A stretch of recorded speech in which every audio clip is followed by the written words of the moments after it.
Welcome back. We're officially naming this a Mango Tree Sessions. Mango tree sessions. This is going to be session number 2. The first one was our introduction of what was going on, that we came here, and we will go into more detail. Just leave a comment underneath what you'd like us to talk more about. But today, I think it's very relevant for us to talk about what's going on in the markets. Mhm. If you have any money invested in stocks or crypto market, doesn't matter which one, they're both got clobbered to death over the past really realistically. 48 hours. Yeah, but really it's been happening for a month, but last 48 hours were really critical. And you know, going off of that topic, for us it's especially painful because that's kind of like our retirement. Coming here to the Philippines, we invested a lot of most of our money, and we're hoping that it appreciates over time. And this past really 5-6 months, not just 48 hours, have been pretty painful for stockholders and any sort of asset holders. Maybe other than real estate, but even if you purchase real estate, the mortgage rates have doubled Hmm. in the past year too, so not much better either. Yeah. But we wanted to talk a little bit about our point of view towards it. I'm trying to position myself on that Mango tree. on a tree branch. Maybe if we're gonna make this into sessions, we should bring like chairs or something and attach them to the branch. I don't know, I'll MacGyver something. Well, the current market situation right now, it's kind of like a pain. Mm. So you're feeling the pain Oh physically. yeah, yeah. We're talking about metaphorical pain, but we're feeling not just financial but also physical pain. Yeah. Waking up to Luna. Oh That's God. $15. It's gonna be zero if it keeps going the way it's going from 100 to 15. Yeah, Yeah, it's kind of yeah. crazy. And good thing we sold it. Good thing Mm. I told you to sell it before it. No, we still have some Luna. We did sell it, but then I went in on a swing trade at 100 and I forgot 109 or something like that, and now it's worth 15. But it was very small amount, so I'm not I think the biggest message is this: that money shuffles around. Right? There's so much money out there. There's only very few places to put in. You can invest the money into stocks, invest the money into crypto, invest money into real estate. Realistically, three good places to put your money. Or you park it at the bank and watch it melt, the purchasing power melt down. So the worst thing that, in my opinion, that you can do is sell at these levels, and that's how the money gets shifted around when shaky hands sell at a huge loss. Other parties buy it. It doesn't just float around. If you're selling, somebody's buying. Otherwise, you would not be able to sell it.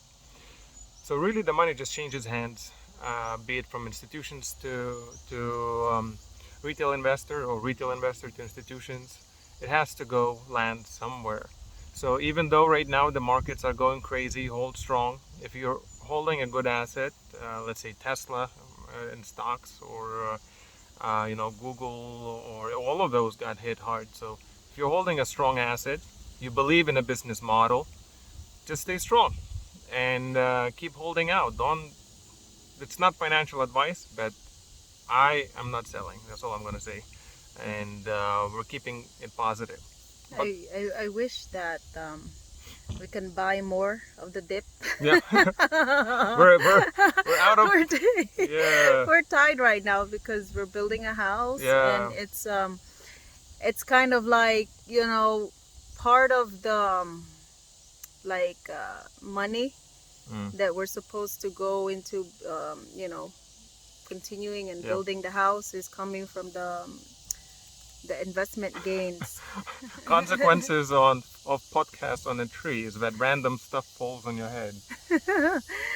But so yeah, it's kind of like, waking up and everything is red, Mm, and we're building, yeah, we're starting yeah. to But we're still smiling. build. We're still smiling and laughing because listen, it is what it is. Markets will recover. This is not the first time, but for us it's especially painful in a way because We sold all our stuff. We moved to the Philippines, and our main asset is just investments, and we need a lot of money for this construction. Probably most of our investments, realistically, when they're back in the green. So for us, it does affect us, but that's why you make preparations. You can't rely on any one source of income if you're planning to go to a foreign country and live there.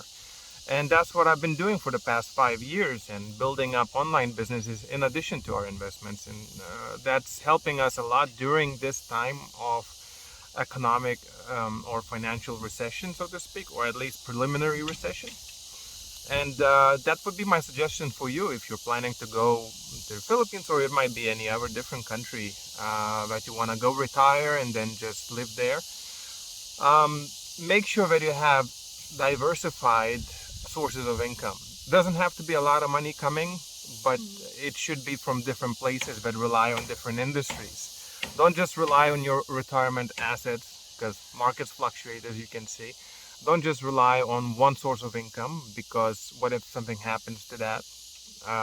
Just look for multiple, and even if it's a little money, it adds up. Especially if you go to live in a country like Philippines, where your money can go a long way, and where your expenses are limited, where you don't need to worry about mortgage or crazy property taxes. They still have property taxes here, but it's nothing on a level such as in the United States, for instance. Yeah, and I just want to touch on credit card spending, because we live in a place where it's so limited. You cannot even use your debit card. So not any place here in Carmen where they accept credit cards or debit cards. Yeah. So our transactions on those cards are very limited. It's only accepted in the city. And when I use my credit card, I mainly use it for groceries, so I get travel points. So I get rewarded for using my credit card, which, it's very minimal. On average, my grocery cost per month is probably $200 to $300 per month.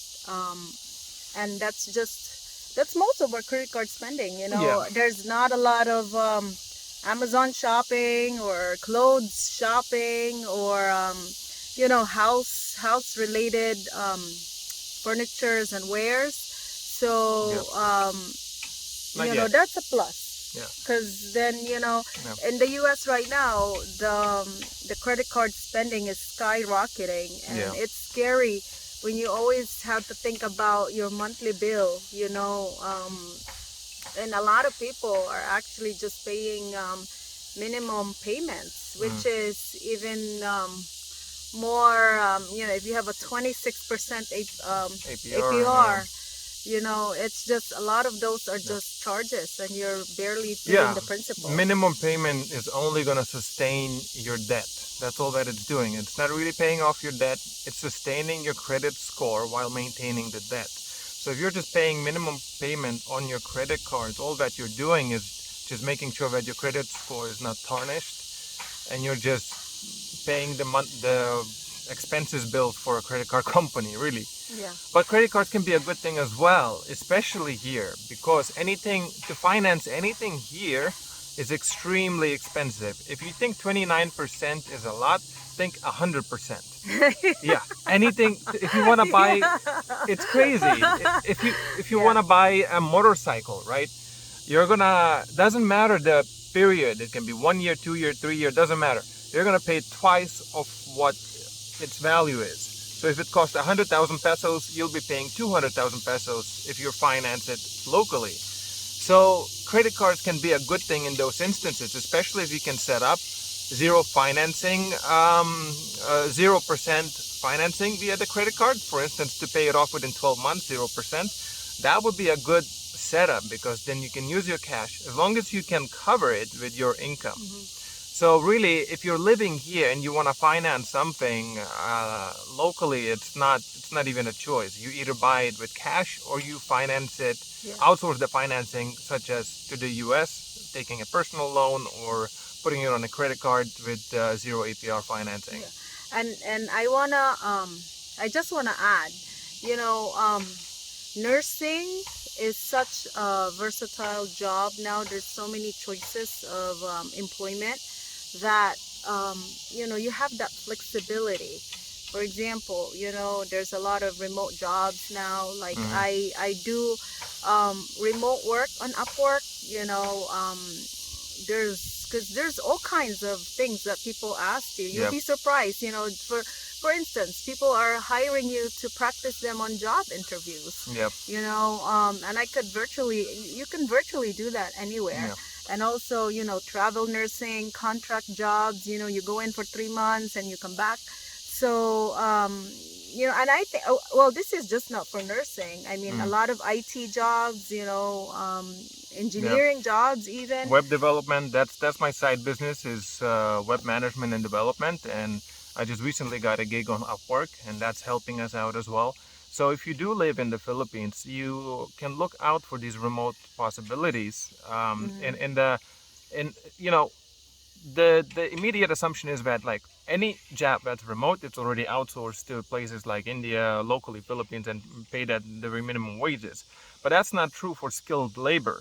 And if you have a profession, if you're a professional who, let's say, retired or decided to move to Philippines, you have a qualified, unique set of skills, which you might be able to sell or, offer as a service on Yeah. websites such as Upwork. Upwork is just one of the platforms that we use. We're not sponsored by Upwork or anything. We're just talking about it because it's relevant for us, Yeah. because that's what we've been using in the past. Yeah, and you know, if you're if you have a background in you know, web design, like, you know, I mean, Martin Mm. don't really have a degree on it, but he you just learn through years Yeah, I and, you got know, 20 years of just experience. It's better than a degree.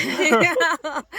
So it's like helping us out, Yeah. and you know, like marketing yourself, you know, like you just don't stop from that one job offer or Mm. gig, you know, like Martin is trying to upsell his work, like, you know, Yep. maintaining his website, you know, on a subscription base.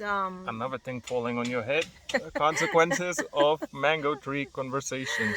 I Yeah. think we gotta put the conversation to end because we're putting our audience asleep. And I also forgot the beginning of the video: subscribe, like, and comment down below is gonna help us with reaching out to more people and hopefully inspiring more people to do the leap of faith and follow their dreams. Bye. Bye.